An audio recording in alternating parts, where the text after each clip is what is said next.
Hi, and welcome to Lab 4 for CDA 3201C. I am here to demonstrate our observation. If X is kept high, Q1 will toggle at every positive clock transition because J1 is equal to K1 is equal to X is equal to 1.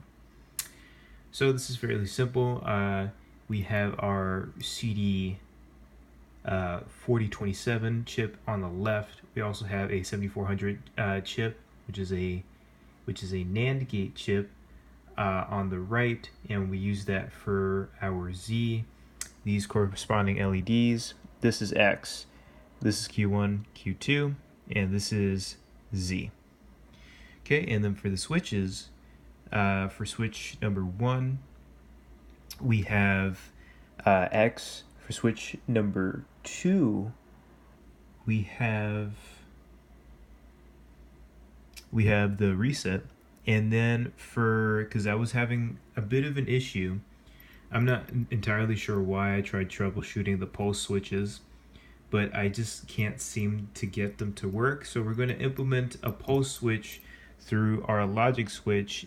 Thus, I put right here clock in this switch right here.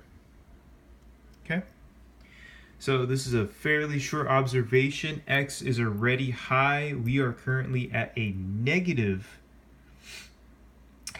clock transition. So let's go into a positive clock transition, and let's pay attention to this LED in our observation right here. This LED is Q1. So our observation is, pretty much the hypothesis is, if X is kept high, Q will toggle at every positive clock transition. So let's see if that's right. So I'm going to switch this on and off. So let's see if I can do it with one hand.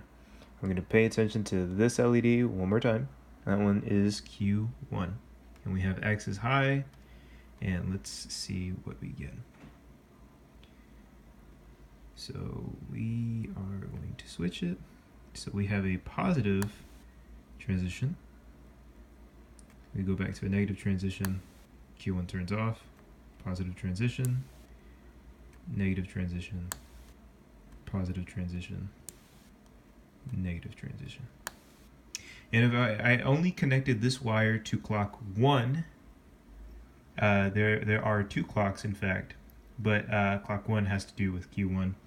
So I decided to only do 1 clock. As you can see, since I'm only messing with 1 clock 1, Z and Q2 don't really change much.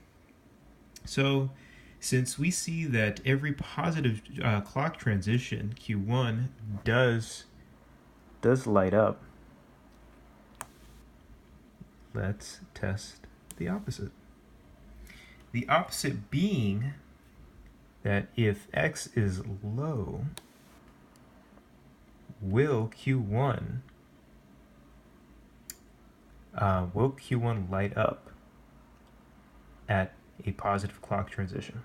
So let's see.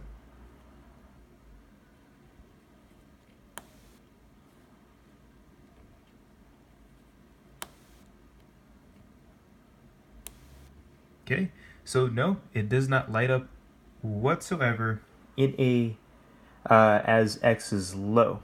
If X is kept low, Q1 will not toggle at any clock transition, positive nor negative, which is interesting, but it makes a lot of sense as we in this circuit,